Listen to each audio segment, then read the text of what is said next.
नमः। श्रीमदानंद तीर्थ भगवत्पादाचार्य गुरुभ्यो नमः।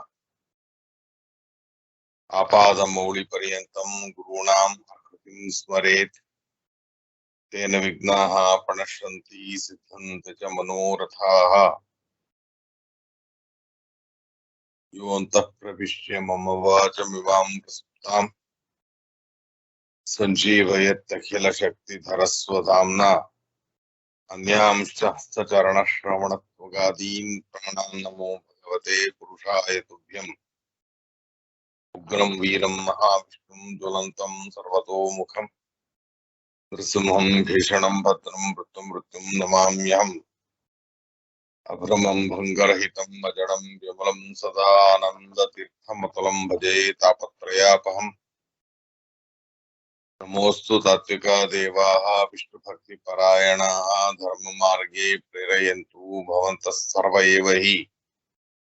यस्य वाक्कामधेनुर्नः कामितार्थान् प्रयच्छति सेवेतं जययोगीन्द्रं कामवाणच्छदं सदा शुकेन शान्त्यादिषु वाङ्मयेषु व्यासेन धैर्येण बुद्धिनोपमेयम् मनोजजित्यां मनसा विपत्या रघुत्तमाख्यं सुगुरुं नमामि। पूज्याय राघवेन्द्राय सत्यधर्मरताय च भजतां कल्पवृक्षाय नमतां कामधेनवे दुर्वादिध्वान्तरवये वैष्णवेन्दी वरेन्दवे श्री राघवेन्द्र गुरवे नमो अत्यंत दयालवे। सत्यधीरगराब्जोत्तः ज्ञानवैराग्यसागरः सत्यज्ञानाख्यतरणिः स्वान्तध्वान्तं निकृन्ततु आरूढः सहसा यतीन्द्रपदवीं गत्वा च वाराणसीं तत्रत्यान् कुमतप्रचारनरतान् अद्वैति दिग्दन्तिनः प्रौढार्थैः वचनैः सुयुक्तिखचितैः सम्भीषयन् मोदयन् सत्यध्यानसुकेसरी विजयते पादाश्रित श्रीपतेः सत्याभिघ्नकराब्जोत्थान् 50 वर्षपूजकान् सत्यप्रमोदतीर्थार्यान् नौमि न्यायसुधारतान् बन्धुस्त्वं गुरुरिष्टदैवतमिति तत्पादपङ्केरुहं प्राप्तं मां परिपालयेति सततं याचे यदि बद्धाञ्जलिः चित्तं मद्गुणदोषचिन्तनविधौ नूनं मनामा कृताः श्रीसत्यात्मगुरो त्वदङ्घ्रियुगलं हित्वा न मे सद्गतिः। वेदेशमुनिसत्पादा सेवा सम्प्राप्त वैभवान् यादवार्यान् वरसुधा टीकाकारान् वयं नुमः। पृथ्वी मण्डलमध्यस्थाः पूर्णबोधमतानुगाः वैष्णवाः विष्णुहृदयाः तान् नमस्ते गुरून् मम। श्रीगुरुभ्यो नमः। మన అందరి కులగురువులైన విశేషంగా నాకు అన్నదాత విద్యాదాత అయిన అభయదాత అయిన మన ఉత్తరాది మఠాధీశులు శ్రీ స్వామివారి యొక్క అనుగ్రహ లేశముతో వారు ఇచ్చినటువంటి జ్ఞానములో నామతికి తోచినంత విషయాన్ని వారి ముందు అనువాదం చేయడానికి ప్రయత్నం అనేది చేస్తున్నాను.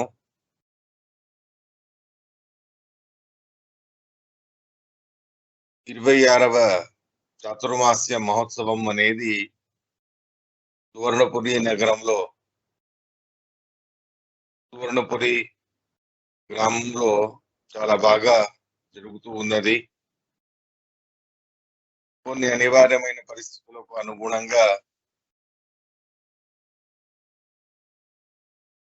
ఆన్లైన్ గానే ప్రవచనాలని కూడా చెప్పవలసిందిగా అని స్వామివారు ఆదేశించారు. వారి ఆదేశాన్ని పురస్కరించుకొని నాకు ఇచ్చినటువంటి విషయం ధ్యానం అనేటటువంటి విషయం. ఆ ధ్యానం గురించి నాకు తోచినంత వరకు యథామతిగా కొద్దిగా చెప్పడానికి ప్రయత్నం అనేది చేస్తున్నాను. మొట్టమొదలుగా మనకు సంసారము నుండి విమోచనం అనేది కలగాలి అంటే దానికి అనివార్యంగా భగవంతుడి సాక్షాత్కారం అనేది అవ్వాలి. భగవంతుడి సాక్షాత్కారం అనేది మనకు మనసాపరోక్షం అని అంటారు. మానసికమైనటువంటి సాక్షాత్కారం అని చెబుతారు. భగవంతుడిని మనం మన చక్షుష్ ఇంద్రియముతో మన కళ్ళతో చూసాము అన్న మాత్రాన దాన్ని సాక్షాత్కారం అని శాస్త్రాలలో పరిగణించలేదు.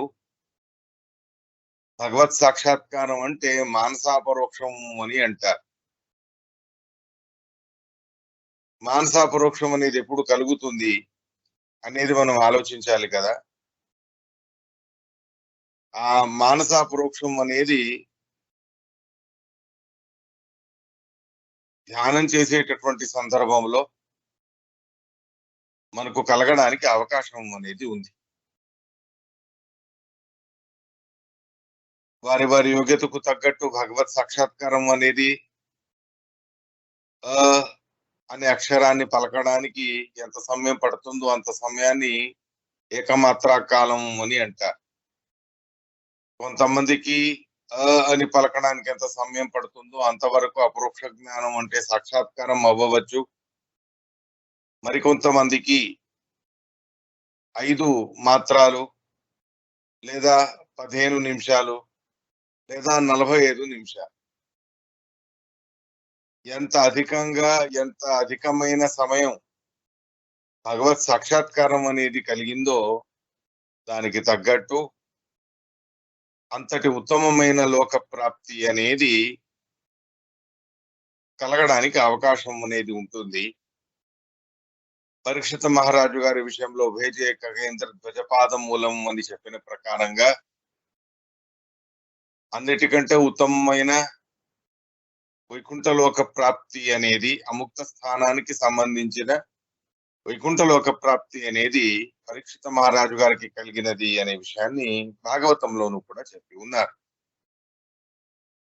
ఇలా ఉండగా ఇటువంటి భగవత్ సాక్షాత్కారం అనేది మనకు కలగాలి అంటే అది మనం ధ్యానంలో పట్టు సాధించినప్పుడు, ధ్యానాన్ని చేస్తూ ఉన్నప్పుడు, ఆ ధ్యాన నిమిత్తకమైన పరిపక్వమైన భక్తి అనేది మనకు కలిగినప్పుడు, అప్పుడు మన యోగ్యతకు తగ్గట్టు ఒక మాత్రా కాలము, పంచమాత్రా కాలము మొత్తానికి అపరోక్ష జ్ఞానం అనేది కలుగుతుంది. భగవత్ సాక్షాత్కారం అనేది కలుగుతుంది. ఇలా ఉండగా ధ్యానం గురించి లౌకికంగాను కూడా చాలా గొప్పగా చెప్పడం అనేది మనం విని ఉన్నాం. శారీరకమైన మానసికమైనటువంటి తాపాలని, రోగాలని పరిహారం చేయడానికి ధ్యానం ఎంతగానో తోడ్పడుతుంది అని అంటారు. అంటే నానా రకాలుగా మానసికమైన ఉద్వేగాలన్నిటినీ కూడా మానడానికి, తగ్గించడానికి చాలా అనుకూలమైన సాధనం ధ్యానం. కానీ సమస్య ఎక్కడ వస్తుంది అంటే ధ్యానం అంటే ఏమిటో తెలియకుండానే ధ్యానాన్ని నేర్పిస్తాము అని చెప్పేవాళ్ళు ఉన్నారు. ధ్యానం గురించి సరైన అవగాహనని పొందకుండా ఆ ధ్యానాన్ని నేను నేర్చుకుంటూ ఉన్నాను అనే వాళ్ళు కూడా ఉన్నారు. కానీ శ్రీమన్ మధ్వాచార్యులు వారు ఏదైతే శాస్త్రంలో ధ్యానం గురించి చెప్పారో దాన్ని చాలా స్పష్టంగా మనకు వివరించి తెలుపుతారు. మొట్టమొదలుగా ధ్యానం అనేది చేయాలి అంటే ధ్యానం నిశ్చిత తత్వస్య అని చెప్పారు. భగవంతుడి గురించి ధ్యానం చేయాలి. భగవంతుడి గురించి మనకు ఎప్పటిదాకా అయితే దాఢ్యం అనేది ఉండదు, దృఢంగా భగవత్ విషయకమైన అవగాహన అనేది ఉండదో అప్పటి వరకు కూడా మనం స్థిరంగా మనస్సుని భగవంతుడి యందు పెట్టడానికి సాధ్యం లేదు. ఉపనిషత్తుల్లోనూ కూడా భగవత్ సాక్షాత్కారానికి కారణమైన ఎన్నో సాధనాల గురించి చెబుతూ ఆత్మవారే ద్రష్టవ్య, శ్రోతవ్య, మంతవ్య, నిధిధ్యాసితవ్య అని అంటారు. ఆత్మ అంటే సర్వస్వామి, అందరికీ స్వామి అయిన వాడు భగవంతుడు. సకల జగత్తుకు స్వామి అయిన వాడు, సకల జీవరాశులకు, సకల తత్వాలకి, అన్నిటికీ కూడా ఏది అయితే అస్తిత్వం అనేది పొంది ఉన్నదో మన శ్రవణానికి వచ్చి ఉండవచ్చు, మనం చూసి ఉండవచ్చు. యచకించిత్ జగత్ సర్వం దృశ్యతే శ్వేతేపివ అంతర్బహిష్ట తత్సర్వం వ్యాప్య నారాయణ స్థిత అని చెప్పిన ప్రకారంగా సర్వత్ర వ్యాప్తమై సర్వస్వామిత్వాన్ని పొందినవాడు భగవంతుడు. ఆ పరమాత్ముని ఆత్మ అని అంటారు. ఆదానకర్తృత్వం. జగత్తు మొత్తాన్ని కూడా తనదిగా స్వీకరిస్తాడు. తనదే కాబట్టి తనదిగా స్వీకరిస్తాడు.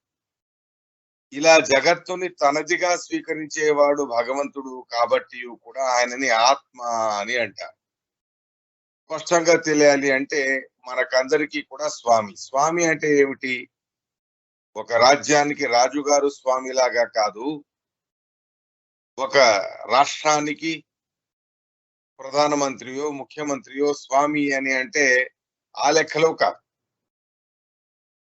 సామాన్యంగా రాజ్యాన్ని పరిపాలన చేసే రాజులను వాళ్ళ ఆదేశాన్ని వింటే వినకపోతే అనే లెక్కలో శిక్షించడమో దండించడమో లేదా సన్మానం చేయడమో లాంటిది చేస్తారు. మొత్తానికి శాసనం అనేది ఏదైతే రాజుగారు చేసి ఉంటారో ఆ శాసనాన్ని అనుసరించి నడుచుకోవడం అనేది ప్రజల వంతు అవుతుంది. అంటే ప్రజలకు ఒక రకంగా స్వామి అనే అభిప్రాయాన్ని అముఖ్య వృత్యా వ్యావహారికంగా చెప్పడం అనేది జరిగింది. కానీ ముఖ్యంగా స్వామి అని భగవంతుడిని ఎందుకు అంటాము అంటే మన సకల ఇంద్రియాలు, సకల చేష్టలు, భగవద్గీతలో చెప్పాడుగా భగవంతుడు, శృణ్వన్ స్పృశన్ ఉన్మిషన్ నిమిషన్ నపి ఉత్సృజన్ విలపన్.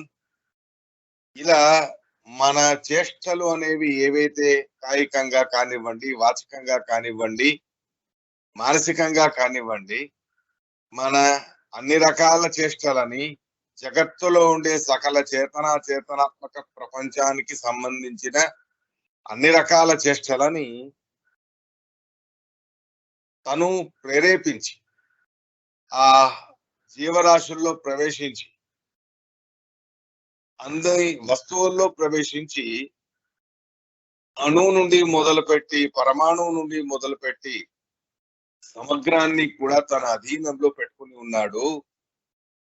ఏదో ఆదేశించాడు అని చెప్పి చేయడం కాదు, మనస్సులోనే ఉంటూ ఇంద్రియాల్లో ఉంటూ ప్రేరేపించేవాడు అయి పరమాత్ముడు ఉన్నాడు. కాబట్టి ఆ పరమాత్ముని స్వామి అని ఈ అభిప్రాయంలో చెబుతారు. అయితే భగవత్ సాక్షాత్కారాన్ని ప్రస్తావించిన ఉపనిషత్ వాక్యము, వేదవాక్యము ఆత్మావా అనే ద్రష్టవ్య. భగవత్ సాక్షాత్కారాన్ని నువ్వు పొందాలా అయితే శ్రోతవ్య, మంతవ్య, నిధిధ్యాసితవ్య అని అంటారు. నిధిధ్యాసన అంటే ధ్యానం అని అర్థం. ధ్యానం అనేది మొట్టమొదటిగానే మనం సాధించడానికి వీలు లేదు అని చెబుతూ ముందు శ్రోతవ్య, శ్రవణం అనేది చెయ్యాలి. గురువు ముఖత శాస్త్రాలను, సదాగమాలను, సత్శాస్త్రాలని, భగవంతుణ్ణి సరిగ్గా తెలియపరిచేటటువంటి అద్భుతమైన శాస్త్రాలని యథాశక్తిగా అధ్యయనం అనేది చెయ్యాలి, శ్రవణం అనేది చెయ్యాలి. ఆ తర్వాత విన్నది మనకు దృఢమవ్వాలి, గట్టిపడాలి. గట్టిపడాలి అంటే విన్నదాన్ని మననం అనేది చెయ్యాలి, చింతన అనేది చెయ్యాలి. ఎప్పుడైతే శ్రవణ మననాదుల ద్వారా మనకు భగవంతుడి తత్వం అనేది దృఢమవుతుందో, నిశ్చయం అవుతుందో, అప్పుడు ఆ భగవంతుడి గురించి మనం నిశ్చలంగా, చాంచల్య రహితంగా మనస్సును స్థిరపరుచుకొని ధ్యానం చేయడానికి వీలవుతుంది. కానీ ఎలా పడితే అలా ధ్యానం చేస్తాము అంటే కుదరదు. ముందు శ్రవణం అనేది చెయ్యాలి. శ్రవణ మననాదుల ద్వారా ఏదైతే భగవంతుడి తత్వం అనేది మనకు దృఢంగా గట్టిగా మనకు అనుభవారూఢం అవుతుందో, ఏ విషయంగానూ కూడా చాంచల్యం అనేది ఉండదో, అటువంటి నిశ్చలమైన దృఢమైన భగవతత్వం అనేది మనకు అవగతం అయిన తర్వాత, ఆ అవగతమైన భగవతత్వాన్ని ఉపాసనా రూపంగా ధ్యానం అనేది మనం చేస్తాం. అలా ధ్యానం అనేది చేయడానికి ముందు 2 పనులు మనం చేయాల్సిందే. శ్రవణం, మననం. ఇలాంటి ధ్యానం గురించి ఏమీ తెలియకుండా నానా రకాలుగాను కూడా జగత్తులో చిత్ర విచిత్రమైనటువంటి ప్రక్రియలన్నీ కూడా మనం వింటూ ఉంటాం. కొంతమంది మీరు కళ్ళు మూసుకోండి, ఏ ఆలోచనలు అలా వస్తూ ఉంటాయి, వెళ్తూ ఉంటాయి. వచ్చిన ఆలోచనలు వస్తూ చివరికి వెళ్ళిపోతాయి.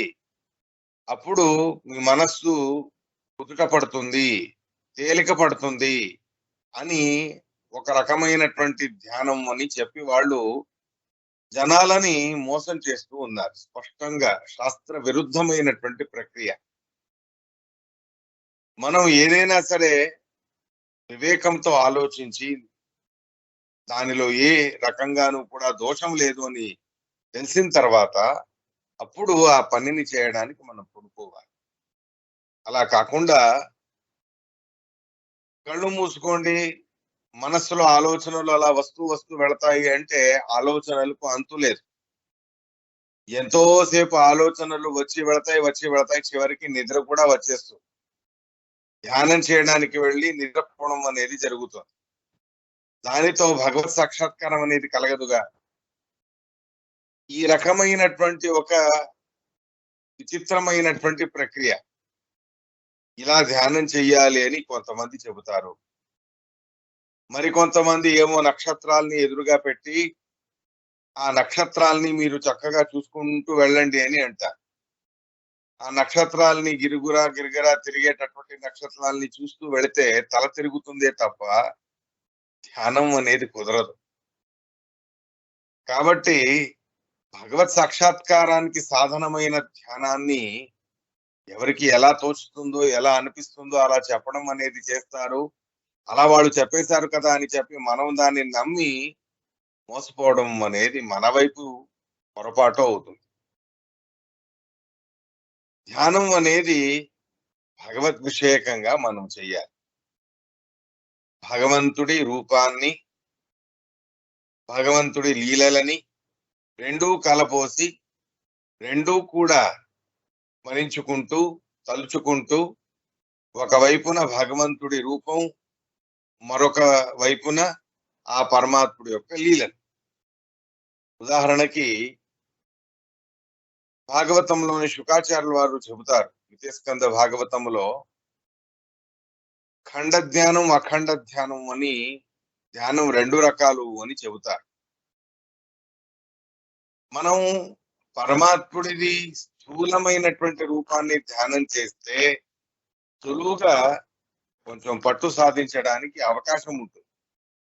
సూక్ష్మమైన రూపాన్ని ధ్యానం చేయడం అనేది కొంచెం కష్టమే. అయితే ఈ స్థూలమైనటువంటి పరమాత్ముడి రూపాన్ని చింతన చేసే ప్రక్రియలో పాతాళమేతస్య పాదమూలం అనేటటువంటి మాటని ప్రారంభించి ఉపక్రమాన్ని చేసి చతుర్దశ భువనాలు సమగ్రము కూడా భగవంతుడి వివిధ ప్రకారాలైన అవయవాల మీద ఆశ్రయాన్ని పొంది ఉన్నాయి. అలా పాతాళమేతస్య పాదమూలం, పరమాత్ముడి పాదమూలం అంటే ఆ పాదమూలముల యందు పాతాళ లోకం అనేది ఆశ్రయం పొంది ఉన్నది.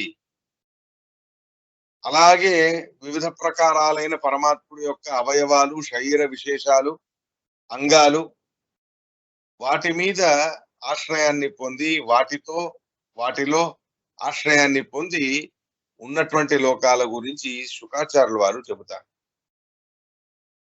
చెప్పే సందర్భంలోనే సాధకుడైన వ్యక్తికి శ్రవణ మన్నాదుల ద్వారా తత్వాన్ని దృఢం చేసుకున్న వ్యక్తికి ధ్యానం చేసేటటువంటి సందర్భం కుదురుతుంది అని గురువులు ఉపదేశం చేసిన తర్వాత, గురువులు అనుమతి ఇచ్చిన తర్వాత ఆ ధ్యానాన్ని చేసే సందర్భంలో ఖండ అఖండ అనే 2 రకాలుగా చేసేటటువంటి ధ్యానాన్ని చెప్పి ఉన్నారు. ఆ ఖండ ధ్యానం, అఖండ ధ్యానం ద్వితీయ భాగవతంలో చెప్పిన దాన్ని చెప్తూ వెళ్తే విస్తారం అవుతుంది. సంక్షిప్తంగా ఇచ్చిన సమయంలో ముగించడానికి ప్రయత్నం అనేది చేస్తూ ఆ సంక్షిప్తంగానే తెలపడానికి ప్రయత్నం అనేది చేస్తూ ఉన్నారు. మొత్తానికి ఖండ ధ్యానం అని అంటే ధ్యానము యొక్క ప్రారంభ దశలో ఉన్న సాధకుడికి ఒకేసారి సమగ్రంగా పరమాత్ముడి యొక్క అవయవాలన్నీ కూడా ఒకే పట్టుతో ధ్యానం చేయడం అనేది కుదరదు. చాలా కష్టం. అలాంటి సంపూర్ణమైన పరమాత్ముడి శరీరాన్ని ఒకే ప్రయత్నంలో ధ్యానం చేస్తాము అంటే అది కుదిరే పని కాదు. కాబట్టే ఖండ ధ్యానం. ఒక్కొక్క అవయవాన్ని చింతన చేస్తూ ఆ అవయవానికి సంబంధించిన లీలల్ని కూడా చింతన చేస్తూ ఒక్కొక్క అవయవం మీద పట్టును సాధించిన తర్వాత అలా క్రమక్రమంగా భగవంతుడి అన్ని అవయవాలను కూడా చింతన చేస్తూ ధ్యానం అనేది చేస్తూ మనం సరైనటువంటి క్రమలో పరమాత్ముడి యొక్క సంపూర్ణమైన రూపాన్ని ధ్యానం చేయడం అనేది కుదురుతుంది. ఉదాహరణకి పరమాత్ముడి పాదములు అని అనుకున్నప్పుడు ఆ పాదములు అంటే వజ్రాంకుశ ధ్వజ సరోరుహ లాంఛనాఢ్యం అని చెబుతారు. వజ్ర అంకుశ కమల పుష్పం మొదలైనటువంటి అద్భుతమైన చిహ్నాలతో నిండి ఉన్నది పరమాత్ముడి పాదం. అటువంటి ఆ పాదాన్ని ధ్యానం చేసే సందర్భంలో ఆ పాదం అనేది బ్రహ్మాండ కటహాన్ని చీల్చి అవతల ఉండే అగాధ జలరాశిని కిందికి ప్రవింపజేసింది ఆ అద్భుతమైనటువంటి పాదం అని దాసుల వారి కీర్తనలో మనం వింటాం. బలి చక్రవర్తి శిరస్సు మీద పెట్టిన పాదము, శకటాసురుడి సంహారం చేసిన పాదము, ఇలా నానా రకాలుగాను కూడా పరమాత్ముడు తన పాదములతో చేసిన ఎన్నో అద్భుతమైనటువంటి లీలలు ఉన్నాయి పురాణాంతర్గతంగా. ఆ అన్ని రకాల లీలల్ని కూడా చింతన చేస్తూ ఆ వజ్రాంకుశ ధ్వజ సరోరుహ చిహ్నాలతో యుక్తమై ఉన్న ఆ పరమాత్ముడి పాదాన్ని మనం ఒకవైపు పాదము చింతనకు రావాలి, ఆ పాదముతో పరమాత్ముడు చేసిన లీలలు కూడా చింతనకు రావాలి. అలా పాదములో మనం పట్టు సాధించిన తర్వాత ఇక క్రమక్రమంగాను కూడా ఇతర అవయవాల మీద పట్టును సాధించాలి. అలా కొంత సమయం అయిన తర్వాత మన ప్రయత్నానికి మెచ్చిన పరమాత్ముడు తన యొక్క సంపూర్ణమైన రూపాన్ని ధ్యానం చేసేటటువంటి శక్తిని మనకు కలగజేస్తాడు. అయితే ఆ భగవంతుడు ఎలా ఉన్నాడు, అతడి లీలలు ఏవి అనేటటువంటి సందర్భంలో ధ్యానం చేసేటటువంటి ఒక ప్రయత్నం అనేది మొదలు పెట్టేటప్పుడు కొన్ని జాగ్రత్తల్ని కూడా చెబుతాం. పరమాత్ముడి రూపాలు ఎన్నో. కొంతమందికి కొన్ని రూపాలు నచ్చుతాయి, అన్ని రూపాలు ఒకటే. పరమాత్ముడి రూపాలలో ఏ భేదం లేదు, ఆయన అవయవాలు ఏ భేదం లేదు, నేనానాస్తి కించన. అయినా కూడా వాళ్లకు భక్తులకు వాళ్లకు ఇష్టమైనటువంటి రూపం అనేది భగవంతుడివి ఉన్నాయి. కొంతమందికి నరసింహస్వామి రూపం అంటే ఇష్టం, కొంతమందికి వామన రూపం అంటే ఇష్టం, కొంతమందికి శ్రీకృష్ణ పరమాత్ముడి రూపం అంటే ఇష్టం. ఇలా మొత్తానికి వాళ్లకు ఇష్టమైనటువంటి రూపము అనేది ఏదైతే ఉందో అటువంటి ఆ రూపాన్ని చింతన చేసేటటువంటి సందర్భంలో ఆ పరమాత్ముడి యొక్క ప్రసన్నమైనటువంటి కరుణారసాన్ని స్రవింపజేసేటటువంటి శాంతమైనటువంటి రూపాన్ని చింతన చేయాలి. నరసింహస్వామి ఇష్టం అని చెప్పి ఆ ఉగ్రమైనటువంటి నరసింహస్వామి రూపాన్ని ధ్యానం చేయడానికి వెళ్ళకూడదు. యథా ఉపాసతే తథైవ భవతి. ఉగ్ర భావనతో ఉపాసన చేస్తే పరమాత్ముడు ఉగ్రంగానే మనకు ఫలితాన్ని ఇస్తాడు. నరసింహస్వామి లాంటి నరసింహస్వామి రూపము కూడా ఎంతో సుందరమైనది, ఎంతో శాంతమైనది. అటువంటి అద్భుతమైన ఆ నరసింహస్వామి యొక్క రూపాన్ని ధ్యానం చేయాలి అని అనుకున్న వాళ్ళు, లేదా వేరే ఏదైనా రూపం కానివ్వండి, రామచంద్ర రూపమైనా కావచ్చు, లేదా వామన రూపమైనా కావచ్చు, పరశురామ రూపమైనా కావచ్చు, ఏదైనా సరే అటువంటి ఆ పరమాత్ముడు ఏ రూపాన్ని చింతన చేసినాను కూడా ప్రసన్న ముఖంగా ఉండేటటువంటి రూపాన్ని మాత్రమే మనం ధ్యానం చెయ్యాలి. ఉగ్రమైన, కోపముతో ఉన్న, బాధపడుతూ ఉన్న, ఇలా మనకు తోచిన లెక్కలో ఏది పడితే అది పరమాత్ముడి రూపాన్ని చింతన అని చేయడం పొరపాటు అవుతుంది, తప్పు అవుతుంది. అలా కాకుండా నరసింహస్వామి రూపమైనా సరే, పరశురామ రూపమైనా సరే, చేసిన పనులు ఉగ్రమైనటువంటి పనులే. కానీ ఆ ఉగ్రమైన పనులలో అసుర సంహారం, దుష్టుల సంహారం అనేది పెట్టుకొని విశేషంగా ప్రసన్నాభిముఖంగా ఉండేటటువంటి ఆ రూపాన్ని మనం చింతన చేయడానికి ప్రయత్నం అనేది చేయాలి. ఈ రకమైనటువంటి భగవంతుడి ప్రసన్నమైన రూపాన్ని ధ్యానం చేయడంతో మన మనస్సు ప్రసన్నంగా ఉంటుంది, ఉద్వేగానికి గురికాదు.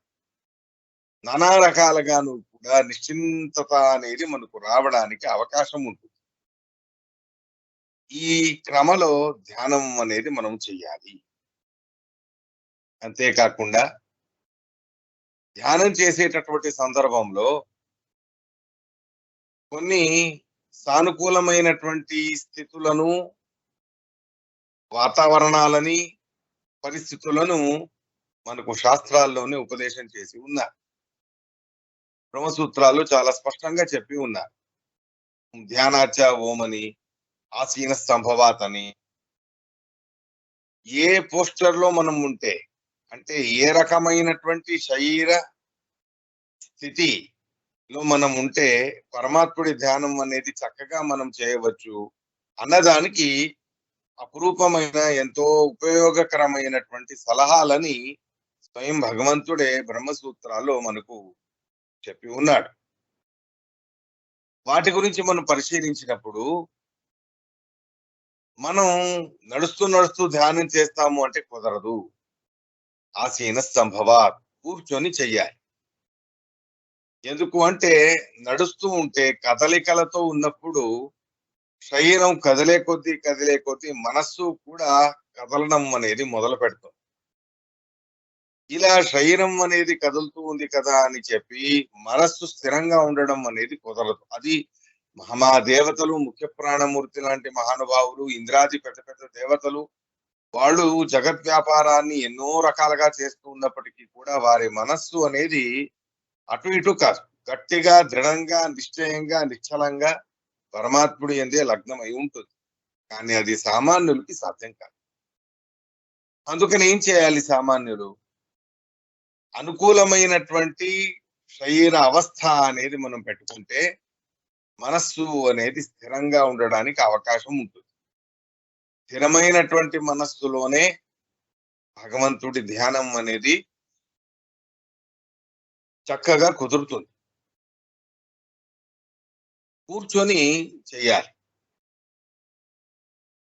కొంతమందికి వాళ్ళ ఇంటిలోనే వీలుగా ఉండొచ్చు, కొంతమందికి నదీ తీరాలలో మనస్సు యొక్క ప్రశాంతత లభించవచ్చు, కొంతమందికి పర్వత అగ్రభాగాల్లోనూ కూడా ప్రసన్నత అనేది లభించవచ్చు.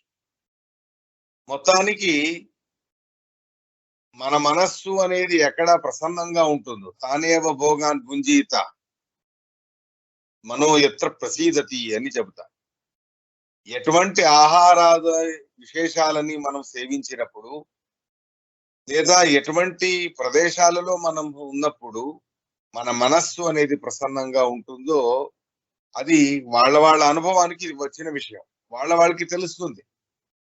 ఎవరెవరు ధ్యానం చేయాలని అనుకుంటున్నారో అలాంటి వాళ్ళందరికీ కూడా ఎటువంటి స్థితిలో లేదా ఎక్కడ ఎప్పుడు నా మనస్సు ప్రసన్నంగా ఉంటుందా అన్న దాన్ని ఆలోచించి ఆ స్థితి, ఆ అవస్థ, ఆ ప్రాంతం, ఆ ప్రదేశం మొదలైనవన్నీ కూడా ఎంచుకోవాలి. కొంతమందికి పర్వతాగ్ర ప్రాంతంలో మనస్సు ప్రశాంతంగా ఉండవచ్చు. కొంతమందికి నదీ తీరాలలో మనస్సు ప్రశాంతంగా ఉండవచ్చు.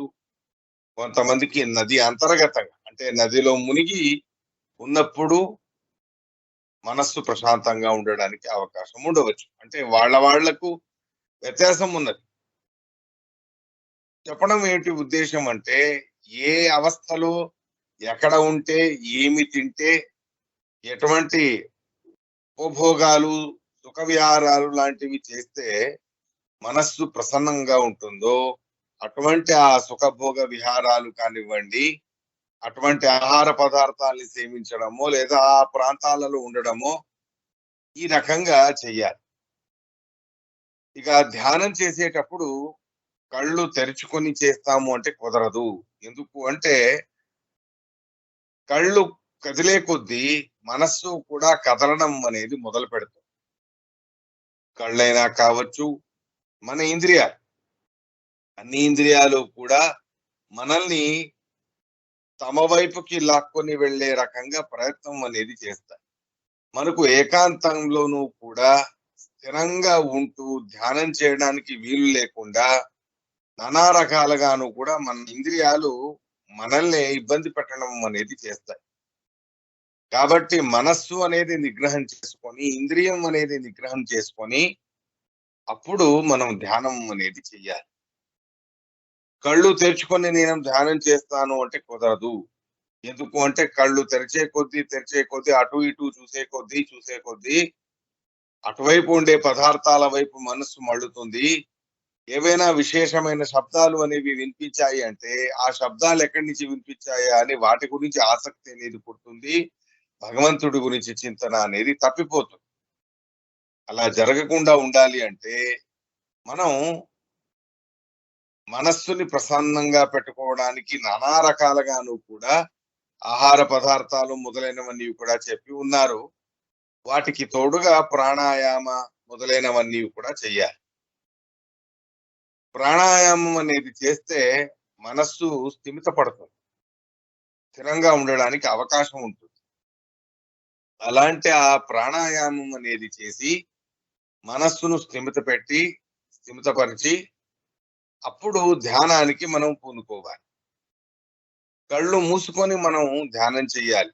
లేదా నాసాగ్ర దృష్టి భగవద్గీతలో శ్రీకృష్ణ పరమాత్ముడు అర్జునుడికి చెబుతాడు. చూడు అర్జున, ధ్యానం చేసే సందర్భంలో కళ్ళు మూసుకొని అయినా చేయవచ్చు. లేదా మన ముక్కు చివరి భాగం అంటే ముక్కు యొక్క చివరి భాగం వైపు అయినా కూడా నాసాగ్ర దృష్టి. ఆ రకంగా మనస్సు స్థిరంగా ఉండడానికి కళ్ళను సగముగా మనం మూసేసి ఆ సగం మూతపడిన కళ్ళతో మన నాసిక యొక్క కొన భాగాన్ని చూస్తూ ఉండాలి.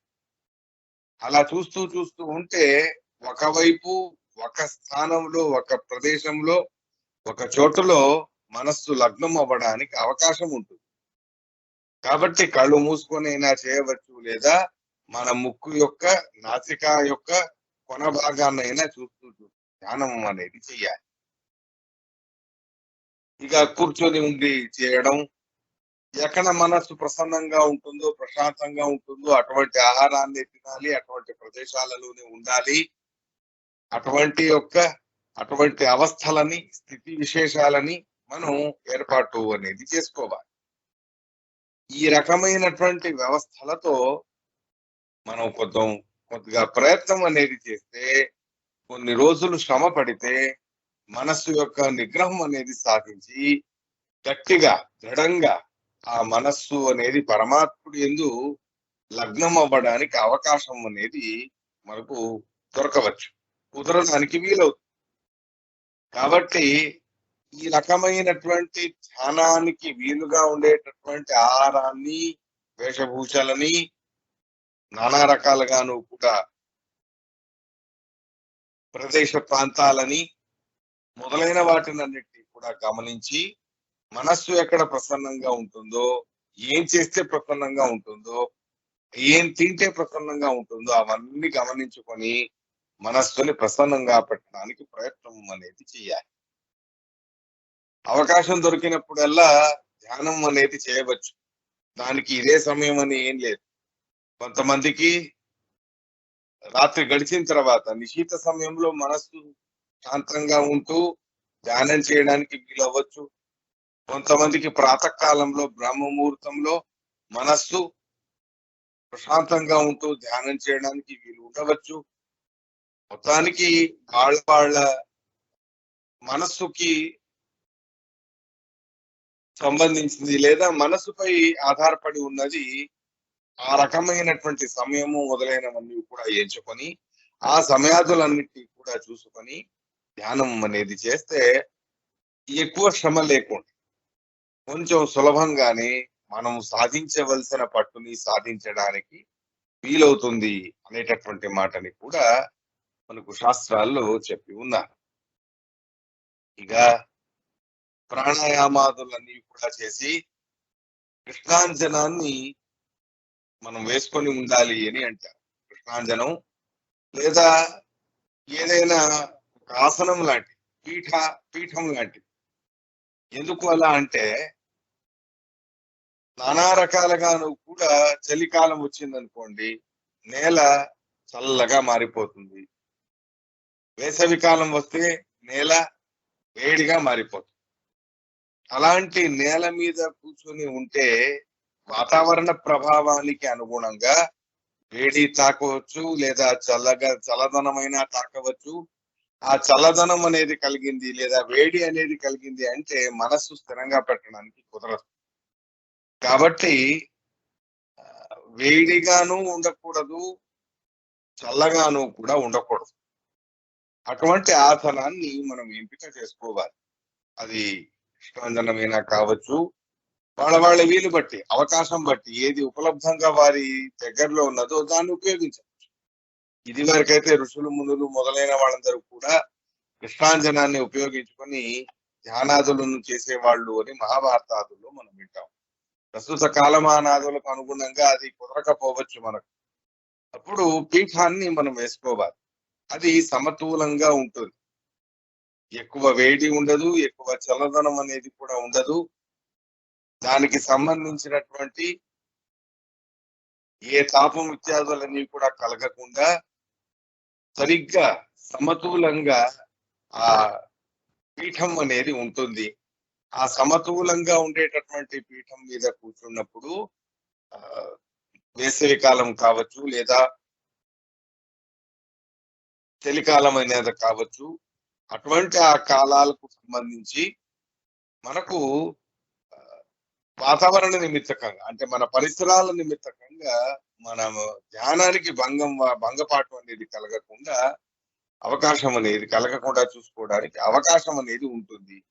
కాబట్టి అటువంటి ఒక పీఠాన్ని మొదలైనటువంటి వాటిని పెట్టుకొని ఏర్పాటు చేసుకొని తయారు చేసుకొని పూర్వాభిముఖంగా లేదా ఉత్తరాభిముఖంగా ప్రాతకాలం లేదా సాయంకాలం లేదా మధ్యాహ్న కాలం ఇంట్లో లేదా గుడిలో లేదా నదీ తీరంలో ఇలా ఎప్పుడైనాను కూడా ధ్యానం అనేది చేయవచ్చు. దానికి ఇదే సమయం అని ఏం లేదు, ఎప్పుడైనా చేయవచ్చు. ఉన్న దాంట్లో మనస్సు అనేది ప్రసన్నంగా ఉండేటటువంటి కాలాన్ని చూసుకొని ఆ కాలానికి తగ్గట్టు ధ్యానం అనేది మనం చేయడం అనేది చేయాలి. ఈ రకంగా ముందు శ్రవణాదులు చేసి మననాదుల ద్వారా తత్వం అనేది దృఢపరచుకొని ఆ తర్వాత గట్టిగా ధ్యానం అనేది చేయడానికి ప్రయత్నం అనేది చెయ్యాలి. చెప్పాక ఎప్పుడే ఆ ధ్యానం అనేది భగవంతుడి రూపాన్ని ధ్యానం చేయడం, భగవంతుడి గుణాలని చింతన చేయడం. ఇంకొక సందర్భంలో శ్రీమన్ మధ్వాచార్యులు వారు నైరంతర్యం మనోవృత్తి ధ్యానమిత్యాహు అనే మాటని కూడా చెప్పి ఉన్నారు. అంటే మనం నాసాగ్రవర్తి అయినటువంటి దృష్టిని సారించి పరమాత్ముడి రూపాన్ని దానికి తోడుగా అవయవాలని చింతన చేయడం అనేది కూడా ధ్యానమే. అంతేకాకుండా నైరంతర్యం మనోవృత్తి అనే మాటని కూడా చెబుతారు. నిరంతరాయమే అంతరాయరహితమైన మనస్సు యొక్క వృత్తులు ఎప్పుడైతే పరమాత్ముడి వైపు ఉంటాయో, పరమాత్ముడి యందు లగ్నమై ఉంటాయో, దాన్ని కూడా ధ్యానం అనే పరిగణించారు శాస్త్రకారులు. శాస్త్రాలలో శ్రీమన్ మధ్వాచార్యుల వారు చాలా స్పష్టంగా ఆ విషయాన్ని చెబుతారు. అంటే కొంతమందికి కళ్ళు మూసుకొని ధ్యానం చేయడం అనేది కుదరవచ్చు, కొంతమందికి కుదరకపోవచ్చు. అలాంటి వాళ్ళు ఏదైనా మొత్తానికి మనస్సుని భగవంతుడి పరంగా, భగవంతుడి యందు కేంద్రీకరణం అయ్యే రకంగా, లగ్నం అయ్యే రకంగా దృఢంగా ఏకాగ్రతతో ప్రయత్నం అనేది చెయ్యాలి.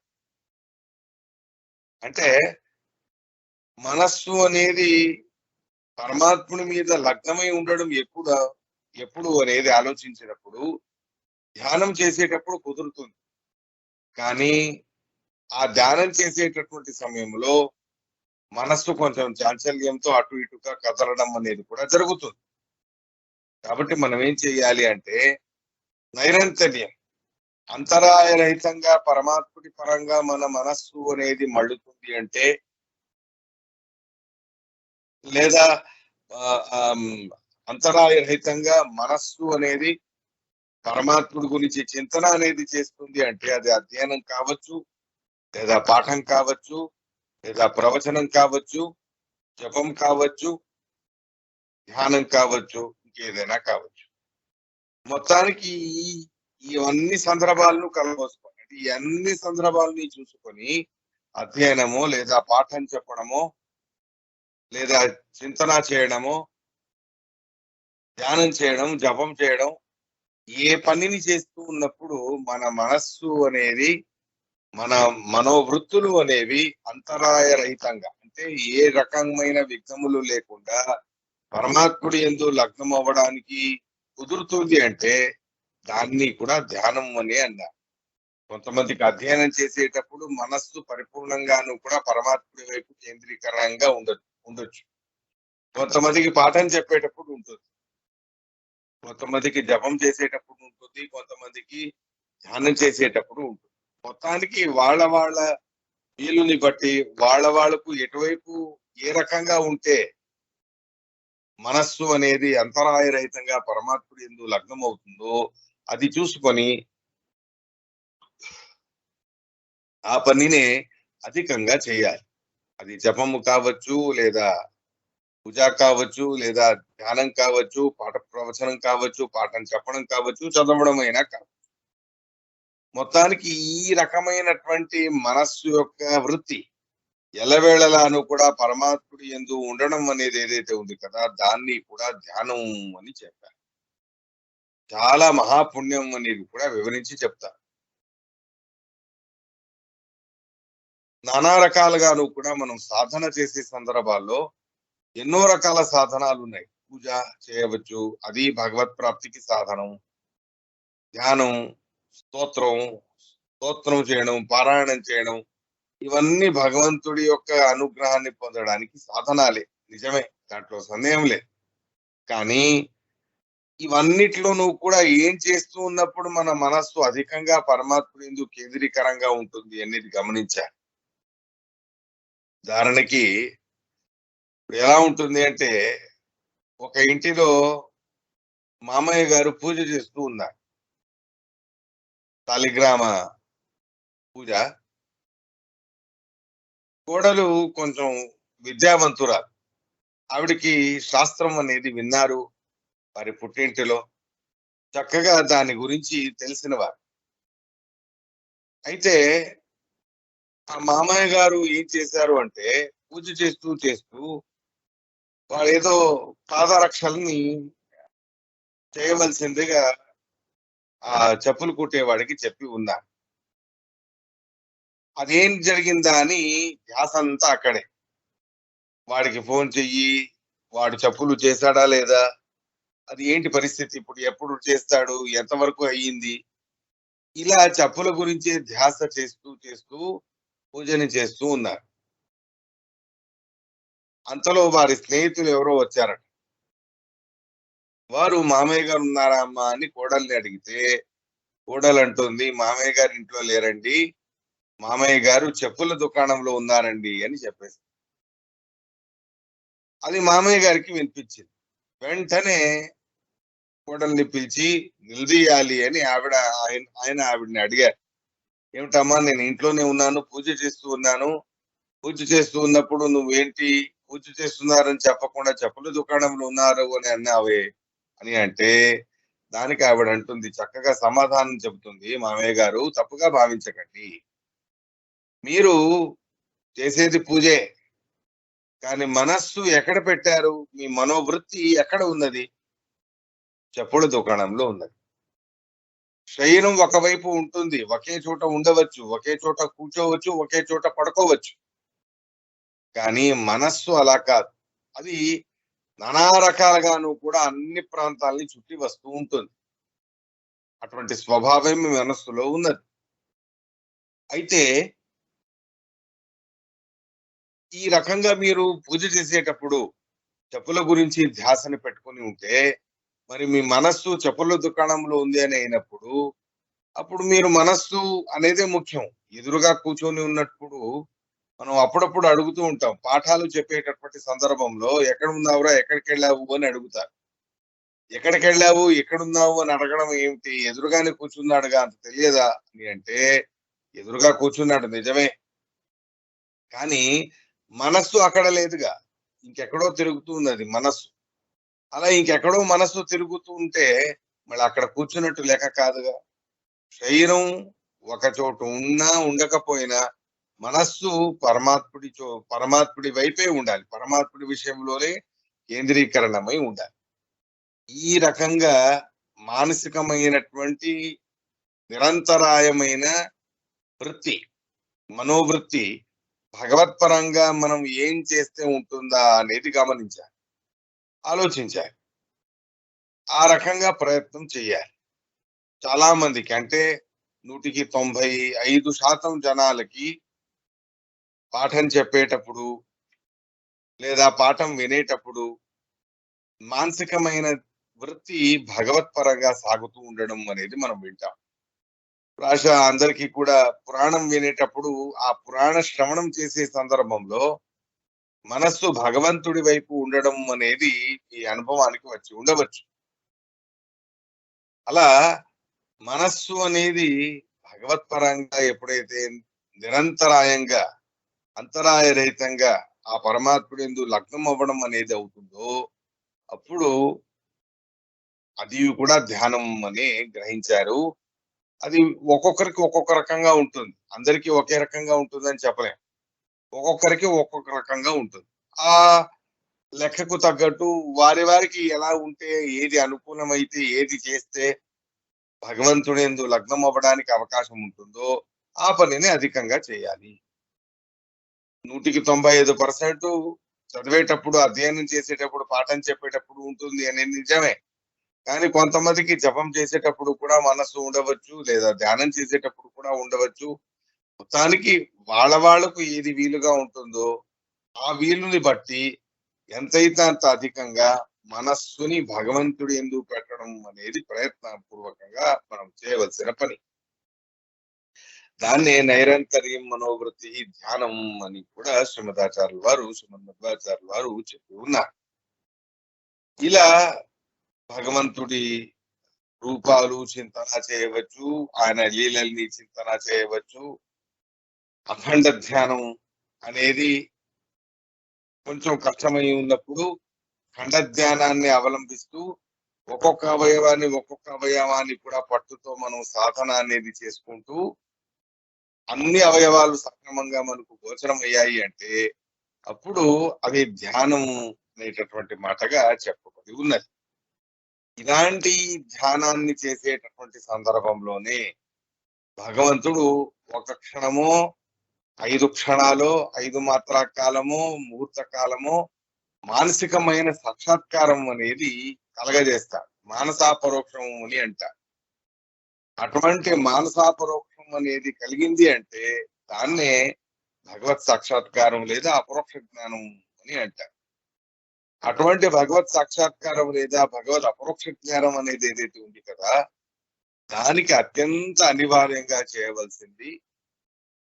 చేయవలసిన సాధన అనేది ధ్యానం అనే మాటను కూడా మనం ఇప్పటిదాకాను కూడా తెలుసుకుని ఉన్నాం. కాబట్టి ఒకేసారి పెద్ద చేయి పట్టుకుందాం అనేటటువంటి ప్రయత్నాన్ని చేసి ధ్యానమే నేరుగా డైరెక్ట్ గా చేసేస్తాను అని కొంతమందికి అనిపించవచ్చు. కానీ ఇదివరకు చెప్పానుగా నేను ఇప్పటికే, ధ్యానం అనేది నిశ్చితమైన తత్వం ఉన్నప్పుడు మాత్రమే చేయబడుతుంది. నిశ్చితమైన తత్వం అంటే ఏమిటి? భగవంతుడి గురించి గట్టిగా మనకు తెలిసి ఉన్నప్పుడు మాత్రమే ధ్యానం అనేది కుదురుతుంది. అలా కాకుండా మనం ఎలా పడితే అలా నక్షత్రాన్ని చూస్తూ లేదా ఏదో కళ్ళలో ఆలోచనలు మెదడులో ఆలోచనలు మెదులుతూ ఉంటే ఆ ఆలోచనలే ధ్యానం, ఇవన్నీ కూడా సరైనటువంటి విషయాలు కావు. ఈ ధ్యానం అనేది ఎంతో మంది మహానుభావులు చేసినది మనం పురాణాల్లో విని ఉంటాం. పురాణాల్లో ప్రస్తావన అనేది చేసి ఉన్నారు. ప్రహ్లాదరాజు వారి చరిత్ర అయినా కావచ్చు, రేవర్త మహారాజు గారి చరిత్ర అయినా కావచ్చు, ఋతు చక్రవర్తి చరిత్రమైనా కావచ్చు, వాళ్ళు ముందు శ్రవణాదులన్నీ చేసి మన్నాదుల ద్వారా మనస్సుతం అనేది చేసుకున్నప్పుడు వారు ధ్యానానికి దిగారే తప్ప నేరుగా శ్రవణాదులు లేకుండా పరమాత్ముడి గురించి ఏమీ తెలియదు. చాంచల్యమైనటువంటి స్థితిలో మనం ఉన్నాం. అతి చంచలమైనటువంటి స్థితిలో మనం ఉన్నాము అంటే అది ధ్యానానికి సరైనటువంటి స్థితి కాదు అనేటటువంటి విషయాన్ని కూడా చెప్పి ఉన్నారు. ఇక ధ్యానం చేసేటటువంటి సందర్భంలో కొంతమంది కొన్ని మంత్రాలని మానసికంగా చింతన అనేది కూడా చేస్తారు. ప్రణవం, ఓంకారం, దీని గురించి చాలా మందికి తెలియదు పాపం. ఓంకారాన్ని అలా అలా అలా అలా అలా అలా స్మరిస్తూ దాన్ని ఉచ్చరిస్తూ ధ్యానం చేస్తూ ఉన్నానండి అని చాలా మంది చెబుతారు. 100కి 90% ఓంకారాన్ని ఉచ్చరిస్తూ ధ్యానం చేయడం అనేది చాలా మంది చేస్తారు. అది ఏదైనా నక్షత్రాలైనా కావచ్చు, ఇంకేదైనా కావచ్చు, మొత్తానికి ఓంకారాన్ని బీజాక్షరాలతో పాటు ఉన్న ఓంకారాన్ని ఉచ్చరిస్తూ చేయడం అనేది అందరికీ నేర్పిస్తారు. కానీ ఓంకారం అనేది యతులు అయిన వారు మాత్రమే ఎంతైతే అంత అధికంగా దాన్ని ఉచ్చరిస్తూ ధ్యానం చేసేటప్పుడు ఆ మంత్రోచ్చారణ పురస్సరంగా భగవద్రూప చింతన పురస్సరంగా చేయడం అనేది చేస్తారు. కానీ సన్యాసులు కానివారు, సన్యాసాశ్రమాన్ని యత్యాశ్రమాన్ని పొందనివారు, గృహస్థులు మొదలైనటువంటి వాళ్ళు మహా అంటే గట్టిగా 10 మార్లు మాత్రమే ఓంకారాన్ని ఉచ్చరించడం అనేది చెయ్యాలి. 10కి మించి వారికి అధికారం అనేది లేదు. అది ఎలా పడితే అలా కాదు, గురుముఖత ఉపదేశం అనేది పొంది ఉండాలి. అది ఓంకారానికి మాత్రం సంబంధించి అలా చెప్పి ఉన్నారు. చాలా గట్టి నియమాలు చెప్పి ఉన్నారు. అలా కాకుండా పురుషులు ఉన్నారు అంటే వారికి గాయత్రి మంత్రం ఉంది, నారాయణ అష్టాక్షర మంత్రం ఉంది, ఎన్నో మంత్రాలు ఉన్నాయి, 72 మంత్రాలు ఉన్నాయి. ఆచార్యుల వారి తంత్రసార సంగ్రహంలో 72 మహామంత్రాలని చెప్పి ఉన్నారు. ఆ 72 మహామంత్రాలని మానసికంగా చింతన చేస్తూ ఉచ్చరిస్తూ జపం చేస్తూ ధ్యానం చేసడం అనేది చేయవచ్చు. కానీ ఆ మంత్రాలన్నీ గురుముఖత మనకు ఉపదేశం అనేది అయి ఉండాలి. ఇక ఆడవాళ్ళ విషయానికి వస్తే వాళ్ళకి ప్రణవం అనేది ఉండదు. శ్రీకారంతో పాటు వారు కృష్ణ మంత్రాన్ని లేదా రామ మంత్రాన్ని వాడు జపం చేస్తూ ఆ జపము చేసే సందర్భంలో భగవంతుడి లీలల్ని స్మరించుకుంటూ పరమాత్ముడి రూపాల్ని చింతన చేస్తూ వారు కూడా ధ్యానం చేయవచ్చు. అంటే కొంతమంది మాత్రమే చెయ్యాలి అని శాస్త్రంలో నియమాలు ఉన్నాయి. వేదాల్ని పఠించడం కానివ్వండి, వేదాల్ని ఉచ్చరించడం కానివ్వండి, అది ఉపనీతులైన వారే చెయ్యాలి అని శాస్త్రాల్లోనే నియమాలు చెప్పి ఉన్నారు. జపాలు మొదలైనవి కూడా చెయ్యాలి అంటే కొంతమందికి కొన్ని జపాలు చెప్పారు, కొంతమందికి కొన్ని జపాలు చెప్పారు. అందరూ అన్ని జపాలు చేయలేరు. పురుషులకి సంబంధించిన జపాలు వేరు, స్త్రీలకు సంబంధించిన జపాలు వేరు. ఏదైనాను కూడా వారి వారి గురుముఖత వారి ఉపదేశాన్ని పొంది ఆ జపం అనేది చేసుకుంటూ వెళ్ళాలి. కానీ ఈ నానా రీతిగాను కూడా మనకు శాస్త్రాల్లో చెప్పిన నియమాలు తస్మాత్ శాస్త్రం ప్రమాణంతే కార్యకార్య వ్యవస్థతో అని శ్రీకృష్ణ పరమాత్ముడు అర్జునుడు అంటే అర్జునుడికి చెప్తారు. మనం ఏం చెయ్యాలన్నా దానికి శాస్త్ర నియమానికి అనుగుణంగా ఉందా లేదా అని పరిశీలించాలి. ఎవరైతే శాస్త్ర విధానాన్ని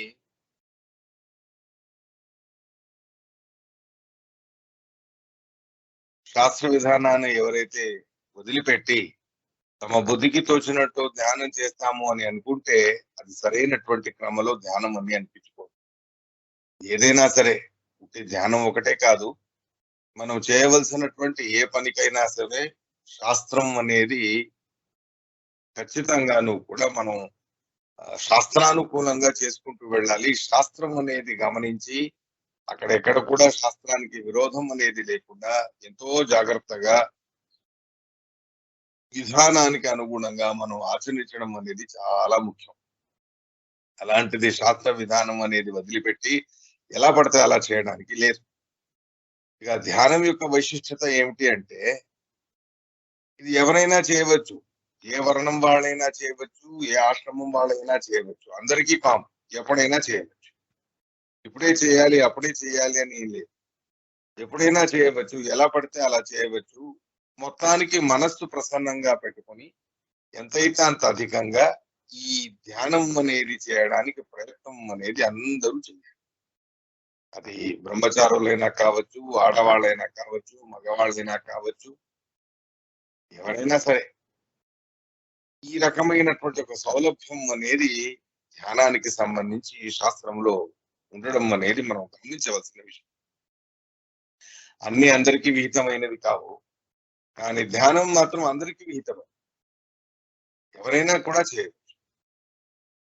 అలాంటి ఆ పరమాత్ముడి రూపము యొక్క చింతన అనేది ధ్యానం అనేది మనం సరిగ్గా శాస్త్ర ప్రక్రియకి అనుగుణంగా తెలుసుకోవడం అనేది చేయాలి. ఎన్నో విషయాలు చెప్పి ఉన్నారు, ఒకటో రెండో మనం చెప్పుకోవడం అనేది చేశామే తప్ప సంపూర్ణంగాను కూడా ధ్యానం గురించి చెప్పడం అనేది ఆ శక్తి మనకు లేదు, అంతవరకు ఆచరించడానికి కూడా మనకు కుదరకపోవచ్చు.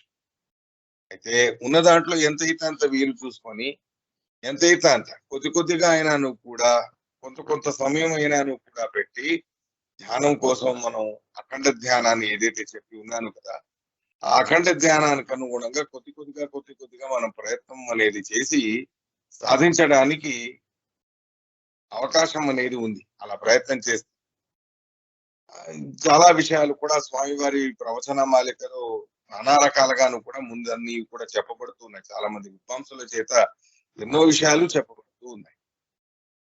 అలాంటి ఆ నానా విషయాలను కూడా చూసుకొని ఏవేవి వీలుగా ఉన్నాయో, ఏవేవి విహితమైనవి ఉన్నాయి, ఏవేవి అనుకూలంగా ఉంటాయో అనేది చూసుకొని ఆ అన్ని రకాలను కూడా శ్రవణము అనేది చేసి మననము అనేది చేసి తత్వాన్ని దృఢం చేసుకొని ఆ తర్వాత ఆ పరమాత్మ యొక్క రూపాన్ని ధ్యానం చేయడానికి మనం ప్రయత్నం అనేది చెయ్యాలి. ఎంత సమయం దొరికితే అంత సమయం. దానికి శుచి ఇత్యాదులన్నీ కూడా ఉండడం మంచిదే ఒక రకంగా. అంటే శరీరం శుచిగా ఉంటే మనస్సు శుచిగా ఉంటుంది. శరీరమే శుచిగా లేదు అంటే మనస్సు శుచిగా ఉండడానికి అవకాశం ఉంది. కాబట్టి మనస్సు అనేది శుచిగా ఉన్నప్పుడు మాత్రం, నిర్మలంగా ఉన్నప్పుడు మాత్రం ఆ మనస్సు పరమాత్ముడి విషయంలో ధ్యానం చేయడానికి కుదురుతుంది. అలాంటి ఆ మనస్సు యొక్క నైర్మల్యాన్ని అంటే నిర్మలత్వాన్ని సాధించడానికి కూడా మనం సత్కర్మానుష్ఠానాల్ని కూడా చేయాలి. నదీ జలాలలో స్నానం చేయాలి. నానా రకాలుగా శాలిగ్రామాదులను ఏవైతే స్మరణ విహితమైన కర్మలోని చెప్పారో ఆ స్మరణ విహితమైన కర్మలన్నీ కూడా చేయాలి. అన్ని ఇంటర్లింక్ గా ఉంటాయి. పరమాత్ముడి గురించి మనం ధ్యానం చెయ్యాలి అంటే శ్రవణ మననాదులు అనివార్యం. శ్రవణ మననాదులు చెయ్యాలి అంటే గురువుల యొక్క శుశ్రూష అనివార్యం. గురువుల యొక్క శుశ్రూష మనం చేయాలి అంటే దానికి ఉపనయనాదులు అనేవి కూడా అనివార్యం. కేవలం ఉపనయనమైంది గురువుల దగ్గర ఉన్నాము అన్న మాత్రాన కుదరదు. ఆ గురువుల దగ్గర ఉంటూ విశేషంగా వారి యొక్క శుశ్రూషని చేసి వారి యొక్క అనుగ్రహాన్ని పొంది వారు చెప్పిన ప్రకారంగా భగవంతుడి తత్వాన్ని శ్రవణం అనేది చేస్తూ తర్వాత గురువుల యొక్క ద్వారానే మననం అనేది చేసి ఆ పరమాత్ముడి యొక్క తత్వాన్ని దృఢపరచుకొని ఆ తర్వాత ధ్యానం అనేది చేయడానికి ప్రయత్నం చేయాలి. కేవలం భగవంతుడి రూపాన్ని మాత్రమే కాదు, మొత్తానికి మనకు దేవతలందరి అనుగ్రహం కూడా కావాలి. కాబట్టే ఏదైనా సరే దేవతా జపం అనేది ఉన్నప్పుడు లేదా దేవతా పూజ అనేది ఉన్నప్పుడు ఆ దేవతల రూపాన్ని వర్ణన చేయడం అనేది మనం గమనిస్తాం. లంబోదరం గజకర్ణకం అని వినాయకుడి గురించి చెప్తా. అంటే నానా రకాలుగాను కూడా దేవతల గురించి మనం ధ్యానం చేసే సందర్భంలోనూ కూడా వారి రూపాన్ని, వారి లీలల్ని, వారి మహిమల్ని కూడా మనం చింతన చేస్తూ అందరినీ మనం ప్రసన్నం చేసుకోవాలి. అది భగవంతుడు చేసిన నియమం. కేవలం భగవంతుడిని మనం ధ్యానాదులు చేసి ఆరాధిస్తామంటే కుదరదు. భగవంతుడితో పాటు తారతమ్యానికి అనుగుణంగా లక్ష్మీ, బ్రహ్మ, రుద్ర, ఇంద్ర, చంద్ర, గణపతి మొదలైన అందరూ దేవతల్ని కూడా మనం ఉపాసన అనేది చేయాలి. వారి గురించి ధ్యానాదులన్నీ కూడా మనం చేయాలి. అందుకనే 72 మహామంత్రాలు అని చెప్పి కేవలం నారాయణుడి మంత్రాలు మాత్రమే అక్కడ చెప్పలేదు. ఆ 72 మహామంత్రాలలో బ్రహ్మదేవుడి మంత్రము వస్తుంది, సరస్వతీదేవి మంత్రము కూడా వస్తుంది. ఎందుకలా శ్రీమద్ ఆచార్యుల వారు ఇన్ని రకాలుగా ఇంతమంది దేవతల మంత్రాలు చెప్పడానికి కారణం ఏమిటి అంటే ఈ మెయిన్ గా ఉండేటటువంటి ఉద్దేశం సకల దేవతల ఉపాసన అనేది కూడా మనకు అనివార్యం. ఆ సకల దేవతల ఉపాసన అనేది అనివార్యమై ఉన్నప్పుడు ఆ దేవతలను భగవంతుడితో పాటు తారతమ్యానికి అనుగుణంగా ఎవరిని ఏ రకంగా మనం ఉపాసన చేయాలో ఆ రకంగా ఉపాసన అనేది చేస్తే తప్పకుండాను కూడా ఆ దేవతల అనుగ్రహాన్ని మనం పొందవచ్చు, దేవతల సాక్షాత్కారాన్ని పొందవచ్చు, స్వయం శ్రీమన్నారాయణుడి సాక్షాత్కారాన్ని కూడా మనం పొందవచ్చు. మొత్తానికి పరమాత్ముడి యొక్క సాక్షాత్కారానికి మానసాపరోక్షం అని ఏదైతే చెప్పి ఉన్నారో అటువంటి మానసికమైన పరమాత్ముడిని సాక్షాత్కరించుకోవడం అనేది ధ్యానం జరిగేటప్పుడు, ధ్యానం చేసేటప్పుడు అది కుదురుతుంది. అలాంటి ఆ ధ్యానానికి వెనక ఇన్ని రకాలుగా ఏర్పాట్లు అనేవి ఉన్నాయి, అన్ని నియమాలు అనేవి ఉన్నాయి. ప్రణవం అనేది సన్యాసులకి మాత్రమే ఎన్నిసార్లైనా వాళ్ళు జపించవచ్చు. సన్యాసులు కాకుండా గృహస్థులు 10 కంటే ఎక్కువగా 10 సంఖ్య కంటే ఎక్కువ సంఖ్యని ప్రణవాన్ని జపించడానికి లేదు. ఆడవాళ్ళకి ప్రణవాధికారం లేనే లేదు. వారు శ్రీకారాన్ని పెట్టుకొని శ్రీ అనేటటువంటి శ్రీ బీజాక్షరాన్ని పెట్టుకొని కృష్ణాది మంత్రాలని వాళ్ళు జపం అనేది చేయాలి. తద్వారా ధ్యానం అనేది కూడా చేయాలి. సామాన్యంగా మీరందరూ జపోపదేశం అనేది పొంది ఉన్నప్పుడు ఆ జప ప్రక్రియని గమనించినప్పుడు ఖచ్చితంగాను కూడా ఆ జపానికి ప్రతిపాద్యుడైన దేవత యొక్క రూపం అనేది కూడా అక్కడ తెలపబడి ఉంటుంది. అరణ్యనిభం జగదేక సారం అని కృష్ణ మంత్రానికి ధ్యాన శ్లోకం చెప్పి ఉన్నారు. జయ సదా సవిత్ర మండల మధ్యవర్తి నారాయణ సరసజాసన అని గాయత్రి మంత్రానికి నారాయణుడి యొక్క ధ్యాన రూపాన్ని చెప్పి ఉన్నారు. ఇలా ఏ మంత్రానికి ఏ ధ్యాన రూపం అనేది ఉన్నదో అది గమనించి ఆ ధ్యాన రూపానికి అనుగుణంగా మనం చింతన చేయడానికి ప్రయత్నం అనేది చేయాలి. కేవలం రూపచింతన మాత్రమే కాదు, ఆ రూపచింతనతో పాటు వారి యొక్క లీలలు మహిమలు కూడా మనం చింతన అనేది చేయాలి. ఈ రకంగా ధ్యానం అనేటటువంటి దాని గురించి కొద్దిగా యథాశక్తిగా యథామతిగా తెలుసుకునే ప్రయత్నం అనేది చేశాము. ఇటువంటి ధ్యానం అనేటటువంటి విషయాన్ని తెలిపేటటువంటి సందర్భంలో ఏమైనా లోపదోషాలు ఉంటే అది నా అజ్ఞాన నిమిత్తంగా జరిగి ఉంటాయి. వాటిని స్వామివారు క్షమించాలి. ఏవైనా గుణాలు అనేవి ఉన్నాయి అంటే వాటిని స్వామివారు స్వీకరించి విశేషంగా భగవంతుడికి సమర్పించి వారి యొక్క అనుగ్రహాన్ని గురుముఖత భగవంతుడు మనకు అనుగ్రహం చేస్తాడు. అలాంటి గురువుల అనుగ్రహం మనకు వచ్చింది అంటే, గురువుల అనుగ్రహం మనకు ప్రాప్తించింది అంటే భగవంతుడి అనుగ్రహం కూడా మనకు ప్రాప్తించినట్టే. కాబట్టి గురువుల యొక్క ప్రసన్నత భగవంతుడి ప్రసన్నతతో సమానం. గురువులు ప్రసన్నులయ్యారంటే భగవంతుడే మనకు ప్రసన్నుడయ్యాడు అని అర్థం. హిమలభ్యం ప్రసన్నే శ్రీనికేతన్ అని చెబుతారు కదా. అలా భగవంతుడు ప్రసన్నుడయ్యాడంటే ఇక అలభ్యమైనది జగత్తులో ఇంకేదీ లేదు అనేటటువంటి విషయాన్ని చెబుతారు. ఈ రకంగా ధ్యానానికి సంబంధించిన 4 మాటల్ని ఇంతటితో నేను సమాప్తి చేస్తున్నాను. ఈ ప్రవచన పుష్పాన్ని స్వామి గారి పాద కమలాలకి సమర్పిస్తున్నాను. శ్రీకృష్ణ అర్పణమస్తు. నాహంకర్త హరికర్త తత్పూజా కర్మ చాకిలం తథాపి మత్కృత పూజా ప్రసాదేన నాణ్యత. శ్రీకృష్ణ అర్పణమస్తు.